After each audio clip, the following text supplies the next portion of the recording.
Welcome to the Stoic Tide. What if I told you that in just 90 days you could become completely unrecognizable, not just to the world, but to yourself? Not in theory, not someday, but right now, starting exactly where you are with the pain, the doubt, the silence no one sees. Because the truth is, you don't need a new year, a new job, or a new relationship to start over. You just need one thing, a moment of radical honesty.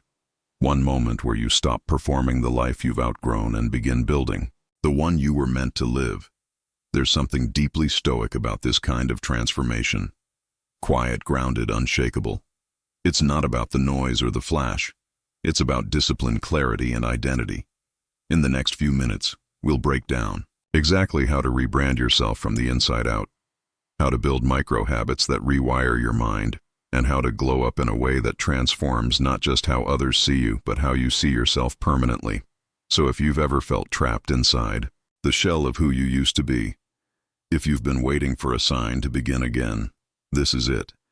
And if you're ready to take that step to trade comfort for clarity, distraction for discipline, and noise for meaning, then please subscribe and join the journey of becoming someone you're proud to meet. Let's begin. Most people wait for a spark, a lightning bolt of motivation to strike before they make a change. But that's not how it works. Transformation doesn't begin with inspiration. It begins with confrontation. A quiet, uncomfortable moment when you stop lying to yourself and look at your life in the face without flinching. Not just the parts you're proud of, not just the highlights you show to others, but the corners. You avoid the ones that ache when the distractions fade. The truth is, we all carry stories about who we are, and often they're outdated, inherited, safe.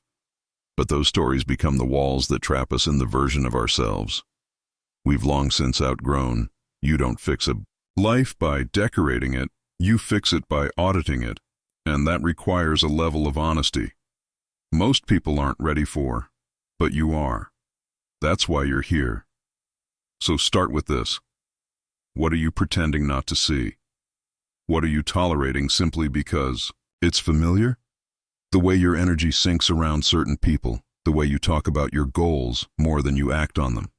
The quiet dread on Sunday nights that you cover up with Netflix or scrolling or busy work. These aren't small details. They are signals, warnings from within, and ignoring them doesn't make them go away. It just delays the crash. You don't need more time. You need truth.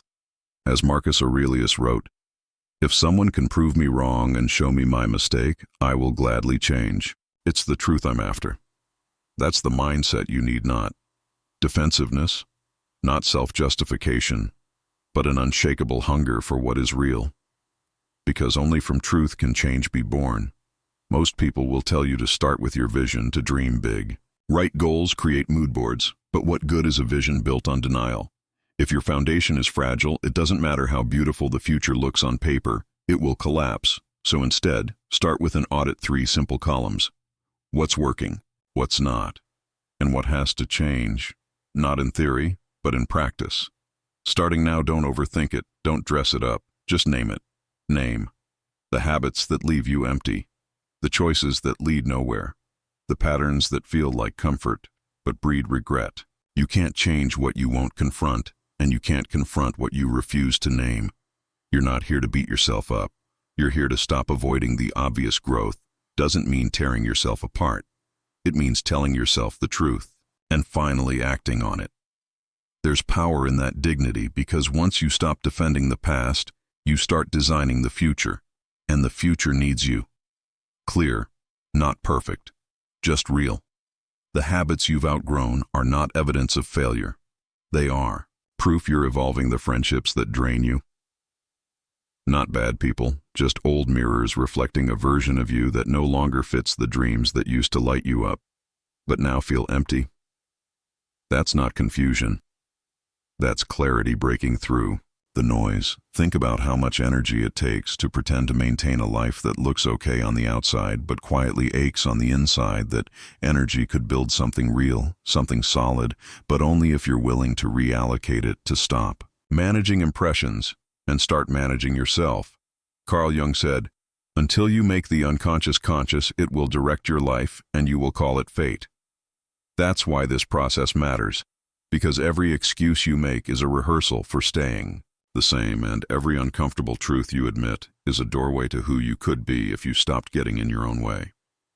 This isn't a one-time exercise, it's a lifestyle, a practice of returning to what's true, especially when it's inconvenient, especially when it costs comfort. But that's where real strength is built, not in ease but in exposure. You'll know you're doing it right when it stings a little, when you feel like you've just stepped outside without armor. Vulnerable, raw, uncertain. That's not weakness. That's honesty, and it's rare. It means you're no longer hiding behind half-truths or habits that numb. It means you're ready this first step. This audit. It's the gateway. Everything that comes next will be built on this foundation, so take it seriously. Do it slowly. Sit in the discomfort. If you have to let it hurt a little. That pain is not punishment. It's data. It's guidance. It's the beginning of a new contract with yourself, one based on clarity instead of comfort. You don't need more motivation. You need less avoidance, less noise, less pretending, because the moment you finally stop running from what you already know, that's when everything begins to shift. That's when the rebrand starts. Not in public, but in private. Not when people applaud, but when you can finally face the mirror and say, I'm ready not to perform, not to impress, but to become. And that is where transformation truly begins. Most people try to change their lives from the inside out, but often the outside is where the real work begins. Look around you, really look. Your environment is a mirror of your mental state, the stacks of papers you haven't dealt with, the clothes you no longer wear but refuse to let go of, the unopened books that once symbolized hope, but now gather dust. They're not just clutter. They're reminders of decisions you haven't made, of versions of you that no longer exist but you're still holding on to. It's not about minimalism for the sake of aesthetics. It's about removing the noise so you can finally hear yourself think. Because the more you tolerate disorder in your space, the more you normalize it in your identity. And slowly, without realizing it, you start becoming someone who lives surrounded by the past. When you're trying to build a future, every item in your space either serves you or slows you down. And the truth is, most of what surrounds us today was brought in by an older version of ourselves, a version with different priorities, different pain, and different blind spots. You might not see it right away, but every object you hang on to out of guilt, every unnecessary tab left open, every drawer full of forgotten things, they all send a quiet message to your mind. We're not ready to move forward. Yet, Seneca once wrote, "We suffer more often in imagination than in reality." And that's the trick of clutter. It tricks your brain into believing that you're overwhelmed, when in truth you're just avoiding decisions. A closet full of clothes you never wear feels like possibility, but it's really avoidance. A kitchen filled with food you don't actually eat feels like comfort, but it's distraction. That pile of books you never touch. It's not wisdom. It's guilt wrapped in dust. This isn't about becoming a monk. It's about sending a signal to your subconscious that the person you were, the one who bought all these things to feel better, to feel seen, to feel safe, is no longer in charge. That person was doing the best they could with what they had, but they are not who you are becoming. The purge isn't punishment, it's release. It's the act of honoring your past self while clearing the runway for who you're meant to be next. When you start letting go of physical items that no longer align, something strange happens. Your thoughts get quieter, your choices get clearer, and your days start to breathe. You don't need more to become more. You need less. Less of what numbs you. Less of what delays you. Less of what reinforces the version of you you're working so hard to outgrow. And that doesn't mean stripping everything away. It means being intentional. It means asking, does this item move me forward, or does it tie me to who I used to be? Most people never ask that question. They just carry everything forward, not because it serves them, but because it's familiar. But the familiar can become a trap when you forget it was meant to be temporary. Clean out your kitchen, not just to make space, but to start choosing fuel over comfort. Empty your inbox, not just for productivity, but to stop letting unread messages whisper you're falling behind. Cancel that one subscription you keep meaning to, not just to save money, but to stop feeding the cycle of mindless consumption. These may seem like small acts, but they carry weight. They build momentum. They tell your nervous system we're not stuck anymore. We're moving slowly, deliberately forward. Carl Jung once said, people will do anything, no matter how absurd, to avoid facing their own souls. But sometimes the path to facing yourself starts by cleaning your desk. It's symbolic because when you take control of your environment, you take the first step in reclaiming your agency. This is why the Stoics emphasized simplicity, not because they believed in suffering, but because they believed in clarity. A clear space gives rise to a clear mind, and a clear mind can endure, decide, and create. You don't have to do it all at once. Don't aim for perfection. Aim for alignment. Start with one drawer, one shelf, 1 hour. As you clear the space, something begins to shift in your psychology. You start to realize you don't need the external noise to feel full. You just need presence. And presence is what emerges when the unnecessary is removed. Not because you forced yourself to go without, but because you chose to make room for what truly matters. This isn't about becoming someone new. It's about removing the layers that hide who you already are. And that process of physically letting go becomes the ritual that marks the beginning of the internal transformation. The environment around you is the stage your future self will perform on. Prepare it, make it ready, make it worthy, not for appearance, but for integrity. When you walk into your space, and it reflects where you're going, not where you've been, your identity starts to catch up. You start making decisions differently. You stand a little taller. You stop second-guessing whether you're changing too much too fast, because suddenly you feel it. You see it. You live inside it. Rebranding yourself doesn't start with big declarations. It starts here with the quiet act of cleaning, clearing, and choosing again. You are signaling to your mind that we are no longer surviving in the ruins of old identities. We are building something new, and for that there must be space, there must be order, there must be discipline, not to restrict you, but to liberate you, because clarity is the soil where confidence grows, and the first place to plant that clarity is right in front of you. Most people think changing their body is about how they look, but real transformation starts when you use your body to prove something much deeper that you can decide and follow through, not once. Not when it's easy, not when someone is watching, but every day quietly. Especially when no one notices. You don't need a six-pack. You need evidence. Evidence that your word means something to you, that when you say I will, it doesn't fade with your mood. It holds, it lasts. Because it's not about the mirror. It's about momentum. And the fastest way to regain momentum when your life feels stuck is to rebuild your body as an instrument of will. The body doesn't lie. It reveals what you've tolerated. Every ache, every skipped workout, every extra hour of sleep you didn't need, every meal eaten out of boredom rather than hunger. They all tell a story. Not a story of failure, but of disconnection when your mind and your body drift apart. Discipline disappears, and discipline is what holds your identity together. You can say you want to change, but until your physical actions start aligning with that vision, it's just noise. What you do with your body each day is the most honest reflection of who you are becoming. Not who you say you are, but who you are in motion. You don't need to sign up for a fitness plan or start chasing perfection. Start smaller than that. Start with 20 minutes of walking, not for cardio, for presence, for reclaiming the space between your thoughts. Start with drinking more water, not for some trend, but to remind yourself that your body deserves care. Start with sleep, not just because rest matters, but because you can't lead yourself. If you're always running on empty, these things sound simple, maybe even too simple. But when done consistently, they form the foundation of self-respect, because every time you move, hydrate, or rest with intention, you're telling yourself, we show up now, not someday now, and once you've shown up for long enough, you build trust with yourself.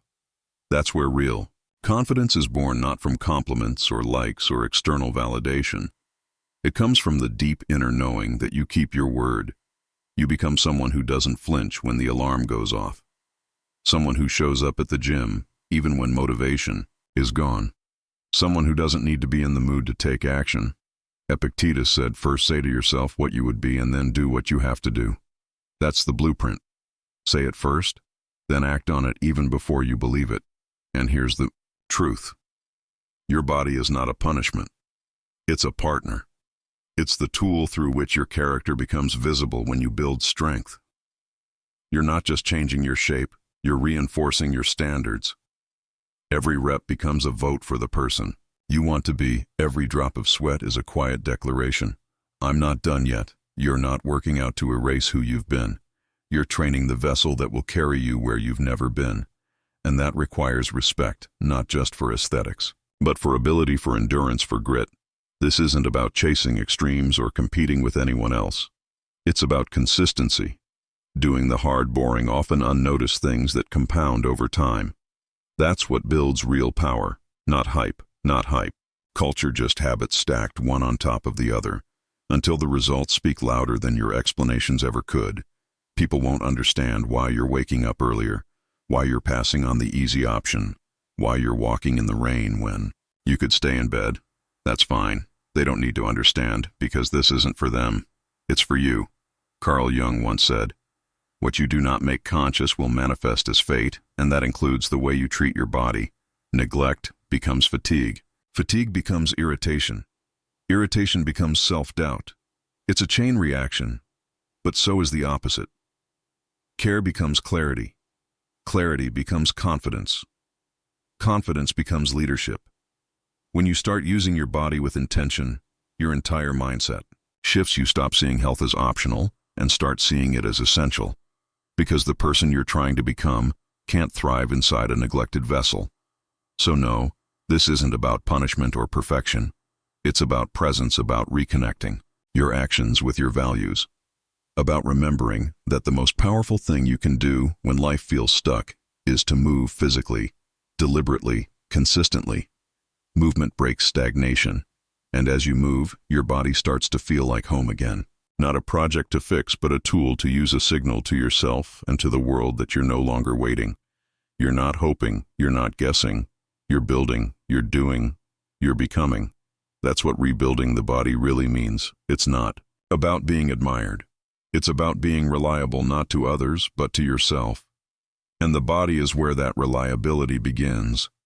It's where discipline becomes real, where transformation becomes visible, where the identity you're creating takes its first steps into the world, quietly, powerfully, one action at a time. Time isn't money. It's much more personal than that. Time is identity.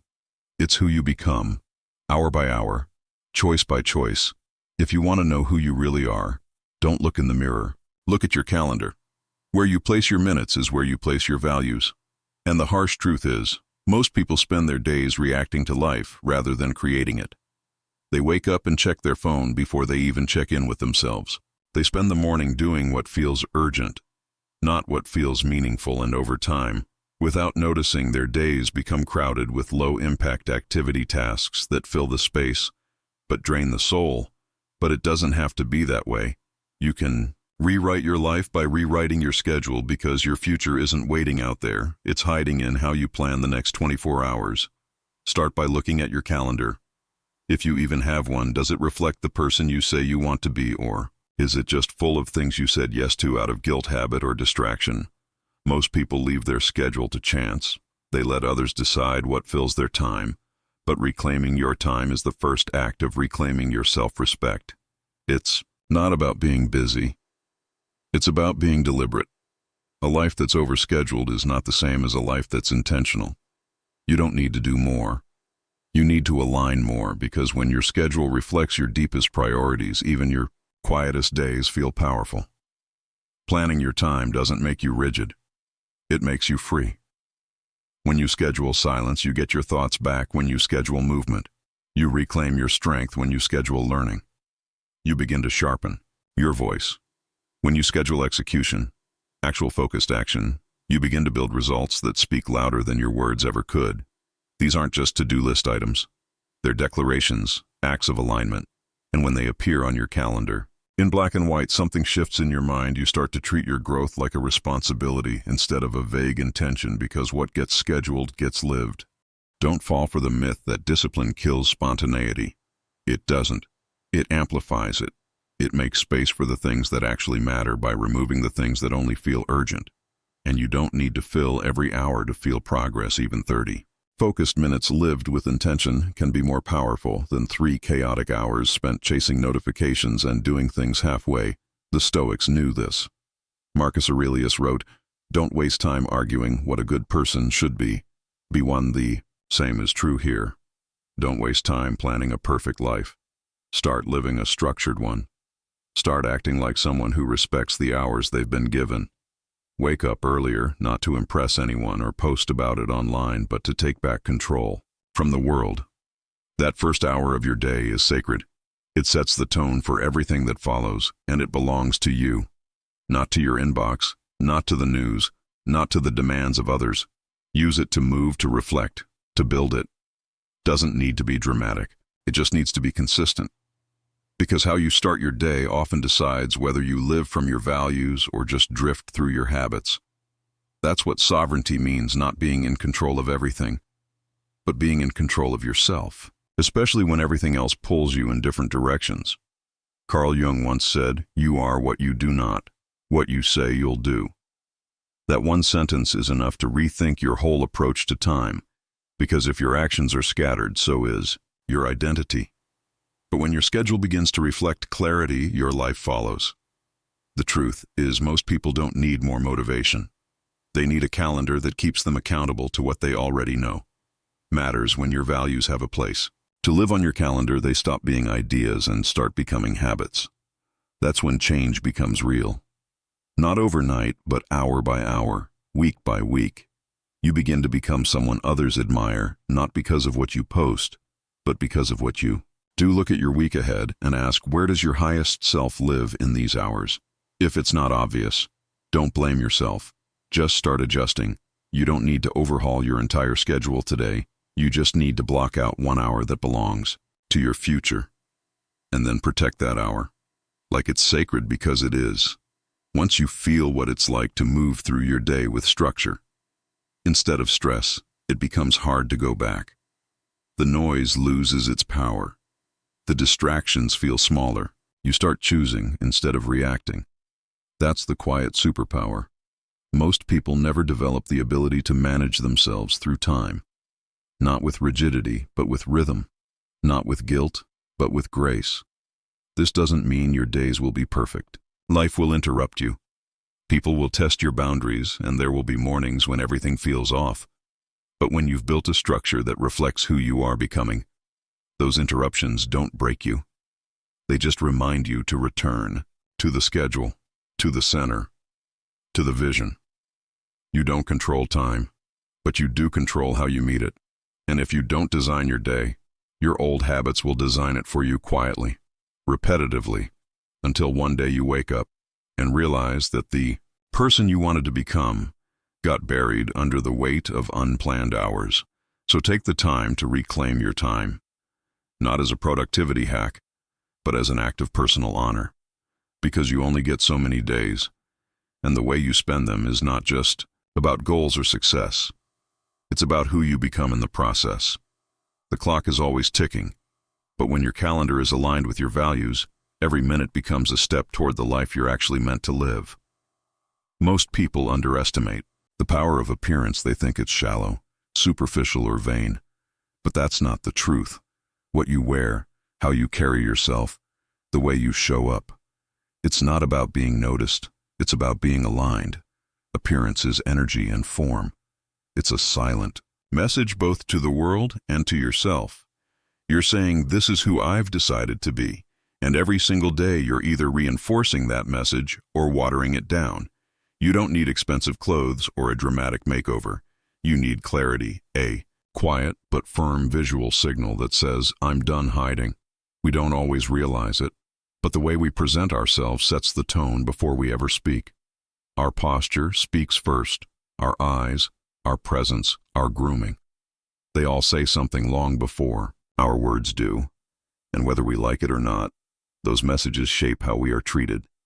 More importantly, they shape how we treat ourselves. Because when you look in the mirror and see someone who looks composed, intentional, and clear, you start acting like someone with direction that doesn't come from ego. It comes from design, from deciding who you're becoming and letting that vision touch even the smallest parts of your routine. Maybe it's simpler clothes that make decision-making easier. Maybe it's all black, not for trend, but for symbolism. Maybe it's cutting your hair to let go of something old. Maybe it's finally grooming the way you've always said you would. These aren't trivial choices. They're anchors, outer expressions of an internal shift. Carl Jung once said, "The privilege of a lifetime is to become who you truly are." And part of that journey is physical. Not because you are your body, but because your body is the vehicle through which your identity takes shape. It's where the unseen becomes seen when you upgrade how you show up. People respond differently.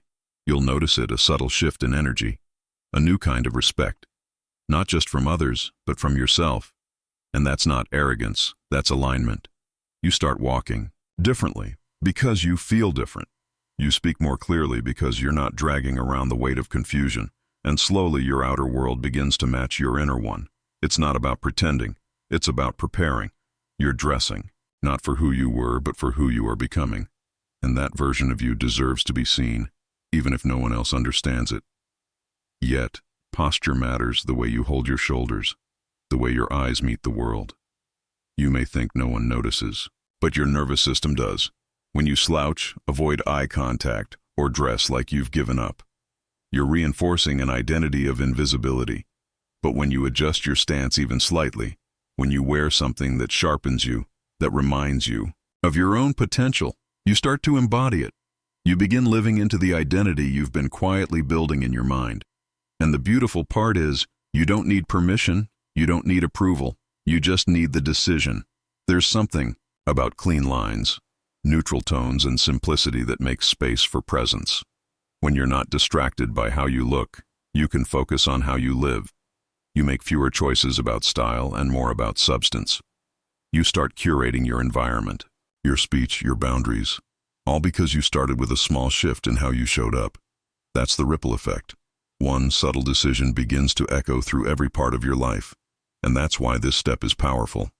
Not because it's loud, but because its foundational identity is built in the details, in the way you dress for a quiet morning alone, and how you groom when no one's coming over, in the small, almost invisible choices that say, "This matters because I matter." And when those choices are made consistently, they change how you move through the world.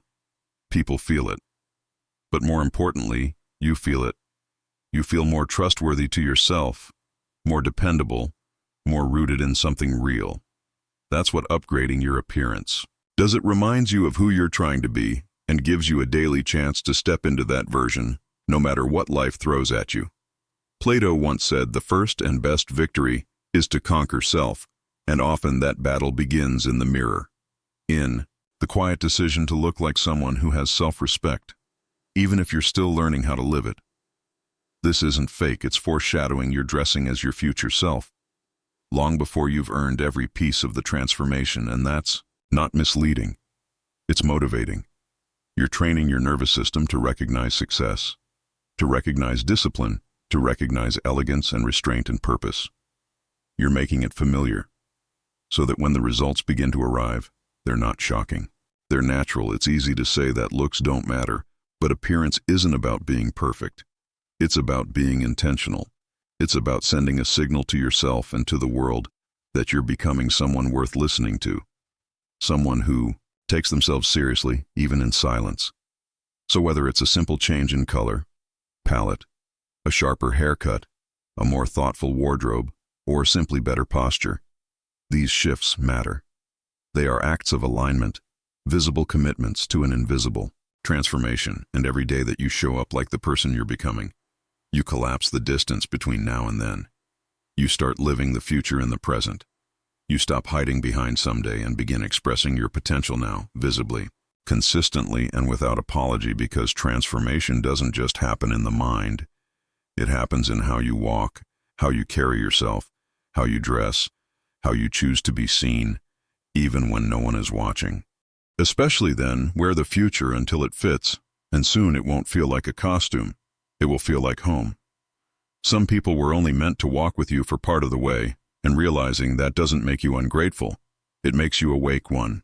Of the most difficult parts of becoming a new version of yourself is not the habits you break or the identity you rebuild.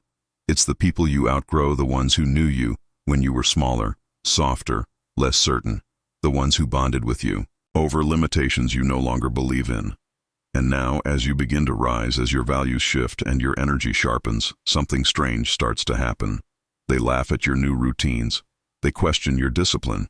They try to pull you back to who you were, not out of hatred but out of fear, because your growth is a mirror, and not everyone is ready to see themselves clearly.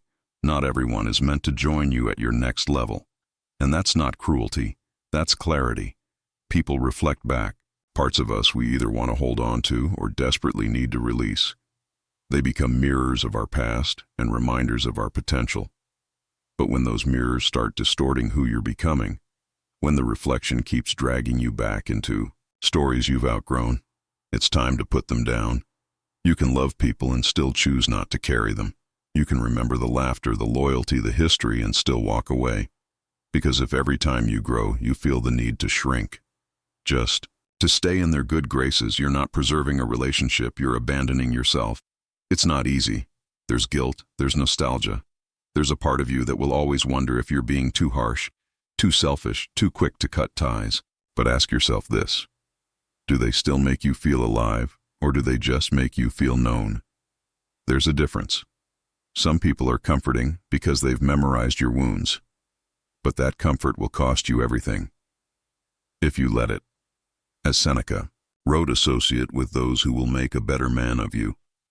Your environment isn't just where you live, it's who you surround yourself with. And if the people around you mock your effort, doubt your goals, or roll their eyes at your transformation, they've already made a decision. You just haven't made yours yet. The truth is, we often hold on to familiar faces because we fear being alone more than we fear staying stuck. But that silence you'll feel when you let go of the wrong people, it's not emptiness. It's space for alignment, space for better conversations, space for voices that challenge you to rise, not retreat. Carl Jung said loneliness does not come from having no people around you, but from being unable to communicate. The things that seem important to you, that hits differently when you realize most of your energy has been spent translating your dreams to people who never had the vocabulary to understand them. Letting go isn't always loud. Sometimes it's just distance. You stop calling. You stop explaining. You stop editing your progress to make others comfortable. You let their version of you fade. Not because you're bitter, but because you're busy. Busy becoming someone who doesn't need external permission to evolve. The moment you stop needing everyone to get it is the moment you gain the freedom to build it. And maybe they'll understand later. Maybe they won't. But that's no longer your weight to carry. This doesn't mean cutting everyone off at the first sign of resistance. Growth doesn't require arrogance, but it does require boundaries. You have to know the difference between someone who's holding you accountable and someone who's holding you back, between a friend who challenges your blind spots and one who mocks your ambition. The people you keep closest should feel like a mirror. Yes, but not one that traps you in the past. A mirror that reflects the potential you haven't yet touched. A mirror that makes you stand taller, not shrink. Sometimes the greatest act of self-respect is walking away without needing to explain yourself. Not as a statement, but as a shift. Because you finally understood that not everyone can handle your healing. Not everyone can handle your peace. Not everyone will clap for your consistency when it begins to expose their avoidance, and that's okay. Let them stay where they are, and rise. You will lose some people on this journey, but you will also find people who are waiting to meet this version of you. People who speak the language of vision, who don't need you to shrink in order to feel secure, who don't remind you of who you were, but walk with you toward who you're becoming. These are the people who make your evolution feel like home, and you won't find them by clinging to the past. The choice is always yours. Stay loyal to your comfort, or stay loyal to your calling. You can't have both. So let the old connections fade with grace. Thank them for the role they played. But don't look back. You're not abandoning anyone. You're finally remembering yourself. And sometimes that's the most powerful goodbye you'll ever give. You don't owe anyone an explanation for your growth. You're allowed to change without broadcasting a justification, without defending your evolution to people who only ever knew the old version of you. Real transformation doesn't require applause. It requires courage, especially the courage to be seen in motion, to live in that awkward middle space where you're no longer who you were, but not yet fully who you're becoming. That space where your new habits feel unfamiliar, your voice sounds different, and your choices begin to confuse the people around you. It's uncomfortable. Yes, but it's necessary, because that's where identity is forged, not in private fantasies, but in public practice. The mistake most people make is waiting until they're fully confident, waiting until the results are visible, waiting until no one questions them. But life doesn't work like that. The world rarely gives you permission to become someone new, so you have to give it to yourself. The fastest way to lock in change is to move as if the change has already happened, as if you're already the person you've envisioned. You don't need to feel ready, you just need to act in alignment with the future you believe in. That's not pretending, that's preparing. Be willing to be misunderstood. Reinvention often looks fake to people still stuck in their old patterns. They don't see your future. They only see their version of your past. So they project, they question, they doubt. But their confusion isn't your concern. Your focus is on building, not explaining. Let people talk. Let them whisper. Let them wonder who you think you are, because the truth is you already know you're someone who finally got tired of being a watered-down version of yourself, and now you're doing something about it. Practice your values out loud. Say no to things that once drained you. Speak more clearly, even when your voice isn't fully steady. Post what aligns with your new direction, even if it gets less likes than your old self. Show up to the gym, not to impress anyone, but to prove to yourself that discipline lives here. Now start the business, the channel, the podcast. Not because you feel fully prepared, but because you're done waiting for perfect conditions. Reinvention is messy. That's what makes it real. You're not faking it. You're building it. And every day you practice being this next version of you in public through your actions, your words, your choices. You deepen the roots of who you're becoming. People may not understand right away. Some never will. That's fine, because this isn't a performance. It's a process. One that requires a certain level of vulnerability, of being seen trying, of being visible in the work before the results are obvious. But that visibility is part of the transformation. It's how you learn to hold your ground when the old world no longer fits and the new one hasn't fully arrived. There's a silent power in doing it anyway, in showing up without permission and letting your new identity take shape in full view of a world that may not be ready. Because that's what leadership looks like. It's not about being admired. It's about being real, about being the first to go where others are afraid to, about embodying something different, even when it's easier to blend in. Seneca wrote, "It is not because things are difficult that we do not dare. It is because we do not dare that they are difficult." Daring to change publicly removes the illusion that you need perfection before progress. Let go of the need to explain. People will catch up or they won't. Your job isn't to drag them along. Your job is to walk, to evolve, to become, and to keep becoming even when it feels like no one sees you. Because the right people will, the ones meant to walk with you at this new level.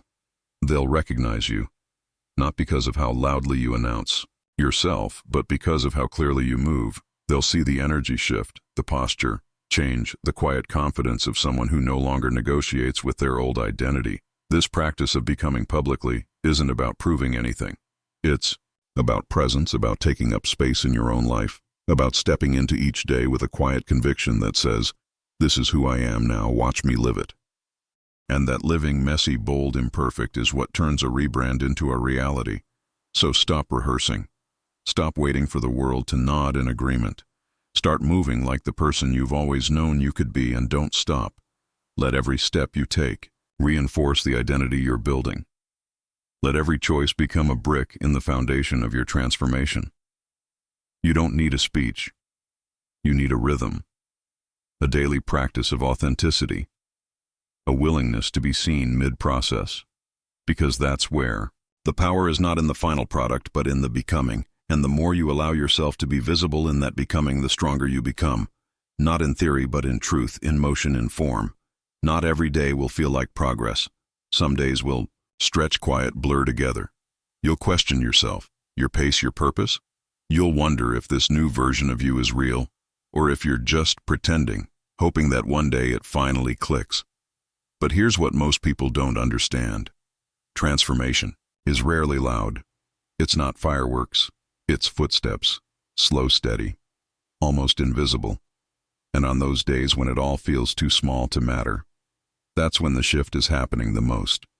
So document it, not for likes, not for validation, not to prove anything to anyone else. Do it for you, for the future version of yourself, who will one day need to remember just how far you've come. Keep a journal record, voice, notes on your phone. Speak to yourself in videos you may never show anyone. Write letters to the person you're becoming. Not because it's glamorous, but because it's grounding. Because memory is fragile and self-doubt is loud. And when things finally start to change, when people begin to notice, when the work pays off, you'll need those records to remind you who built it all when no one else saw it coming. Socrates said, "Know thyself," but knowing isn't a static thing. It's a practice, and you can't know what you've erased.